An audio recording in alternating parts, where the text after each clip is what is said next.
और इलाकाई खबरों से आपको आगाह करते चलें, बिजली के बिलों में इजाफे के बाईस फोटाबाज के शहरियों और ताजरों सब्र का पैमाना लबरेज हो चुका। ताजरों और शहरियों का भरपूर एहतजाज। खत्म नबूवत चौक से चौक फवारा तक एहतजाजी रैली। मुजाहिरीन की जानिब से शदीद नारेबाजी के साथ एहतजाज करते हुए बिजली के बिल्स भी जला दिए। रिपोर्ट कर रहे हैं न्यूज बॉक्स के नुमाइंदे तनवीर सुल्तान। रहमान रहीम, आज का ये एहतजाज नाजायज़ बिलिंग के बारे में है।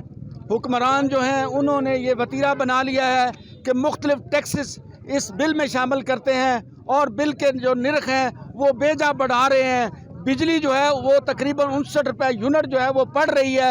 अपने अखराजात, अपने अल्ले तलल्ले वो सारे के सारे बिजली के बिल से ये पूरे कर रहे हैं। पेट्रोल जो है वो बढ़ाकर इसके जो है वो बिल पूरे कर रहे हैं। ये अपनी अयाशियाँ ख़त्म करें, ये फ्री जो यूनिट्स दिए जाते हैं उनको ख़त्म करें। अवाम का सोचें खुदारा।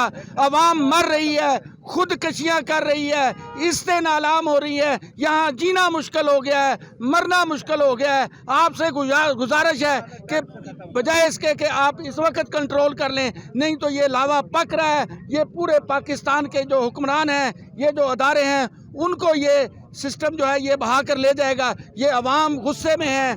आप खुदारा होश के नाखन लें और फिल फौर बिजली के निरख जो है वो प्लेन यानी 13 रुपये यूनिट, 15 रुपये यूनिट, 20 रुपये यूनिट एक रेट मुकर्रर करें और उसमें कोई हिडन चार्जेस ना हो, ताकि अवाम जो है वो बिल अदा कर सकें। ये तमाम लोग सरापा एहतजाज हैं। जुल्म के ये ज़ाब्ते हम नहीं मानते, जुल्म के ये ज़ाब्ते हम नहीं मानते।